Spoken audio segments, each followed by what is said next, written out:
England का कस्बा रेडिच। साल 1855 में यहाँ एक छोटी सी कंपनी बनी जो सिर्फ सिलाई मशीन की सुई बनाती थी। धीरे धीरे कंपनी ने अपना काम बढ़ाया और साइकिल बनाने लगी। कंपनी का नाम था ईडी मैन्युफैक्चरिंग कंपनी। साल 1892 में इंग्लैंड की एक बहुत बड़ी सरकारी फैक्ट्री थी, रॉयल स्मॉल आर्म्स फैक्ट्री।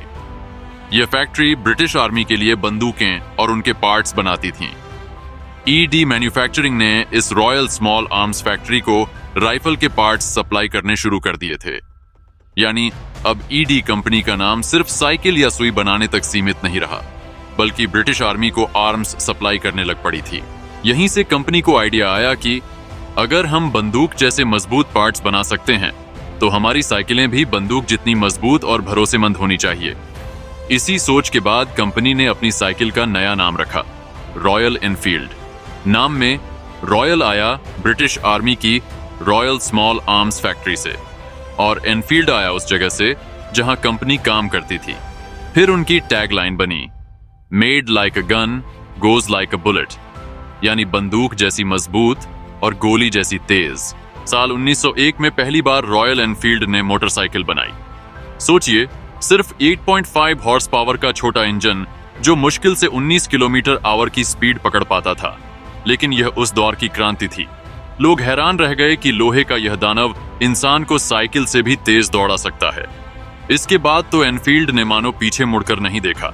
पहले छोटे इंजन, फिर बड़े इंजन, फिर वी ट्विन, और यहां तक कि महिलाओं के लिए भी स्पेशल मॉडल बनाए। इसके बाद पहला और दूसरा विश्व युद्ध आया। तोपें दहाड़ रही थीं, टैंक मैदान में गरज रहे थे, और इसी बीच रॉयल एनफील्ड की मोटरसाइकिलें सैनिकों के लिए जान बचाने वाली साथी बन गईं। इनमें सबसे फेमस थी फ्लाइंग फ्ली। इतनी हल्की मोटरसाइकिल कि इसे पैराशूट के साथ हवाई जहाज से नीचे गिराया जाता था। जमीन पर उतरते ही सैनिक तुरंत बाइक उठाते और सीधा मोर्चे पर निकल पड़ते। यानी रॉयल एनफील्ड अब सिर्फ बाइक नहीं रही थी, बल्कि युद्ध का एक भरोसेमंद हथियार बन चुकी थी। 1932 में लॉन्च हुई बुलेट। इतनी दमदार, इतना खूबसूरत डिजाइन कि यह आज भी दुनिया का सबसे लॉन्गेस्ट रनिंग मोटरसाइकिल डिजाइन माना जाता है। जो रूप उस वक्त बना वो आज तक लगभग वैसा ही कायम है। 1947 में आजादी के बाद जब ब्रिटेन की कंपनी धीरे धीरे कमजोर पड़ने लगी, तब भारत ही वो जगह थी जहां रॉयल एनफील्ड को नया घर मिला। 1952 में भारतीय सेना ने 350 सीसी बुलेट का ऑर्डर दिया। बाइक इतनी सफल रही कि 1955 में भारत और ब्रिटेन ने मिलकर मद्रास, चेन्नई में इसकी फैक्ट्री लगाई। 1962 से बुलेट पूरी तरह भारत में बनने लगी। यहीं से भारत और रॉयल एनफील्ड का रिश्ता हमेशा के लिए जुड़ गया। 1964 में continental GT cafe racer London के एस कैफे पर युवाओं की शान बनी। लेकिन इसी दौर में जापानी बाइक्स ने ब्रिटेन का बाजार हिला दिया। भारत में हालांकि बुलेट की गूंज और बढ़ती रही। 1990s में कंपनी मुश्किल में थी, पर 1994 में आइचर मोटर्स ने इसे खरीदकर नया जीवन दिया, और थंडरबर्ड व क्लासिक 350 जैसे मॉडल्स ने फिर से युवाओं को दीवाना बना दिया। ब्रिटेन में कंपनी 1970 के दशक तक आते आते लगभग खत्म हो गई। 2010 में रॉयल एनफील्ड ने दुनिया भर में अपनी पहचान बनाई।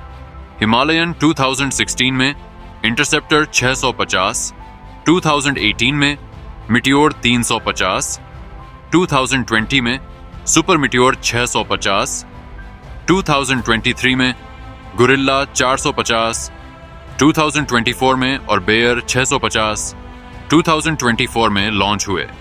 इंटरसेप्टर तो ब्रिटेन में बेस्ट सेलर बन गई। 2021 में 120 साल पूरे होने पर कंपनी ने इतिहास रचते हुए स्पेशली मॉडिफाइड हिमालयन पर संजय और डीन कॉक्सन को साउथ पोल भेजा, जिन्होंने 770 किलोमीटर बर्फीले तूफानों को पार कर अमुंडसन स्कॉट साउथ पोल स्टेशन तक पहुंचकर रॉयल एनफील्ड को पहली ऐसी मोटरसाइकिल कंपनी बना दिया जिसने साउथ पोल तक सफर तय किया। आज रॉयल एनफील्ड सिर्फ एक मोटरसाइकिल नहीं, बल्कि साहस, आजादी और रोमांच की पहचान बन चुकी है। यह कहानी साबित करती है कि चाहे रास्ता कितना भी मुश्किल क्यों ना हो, अगर हौसला बड़ा है तो कोई भी मंजिल दूर नहीं। शोरूम से निकलकर पहाड़ों, रेगिस्तानों और यहाँ तक कि साउथ पोल तक, रॉयल एनफील्ड ने दिखा दिया कि असली बाइक वही है जो सवार के साथ इतिहास लिखे।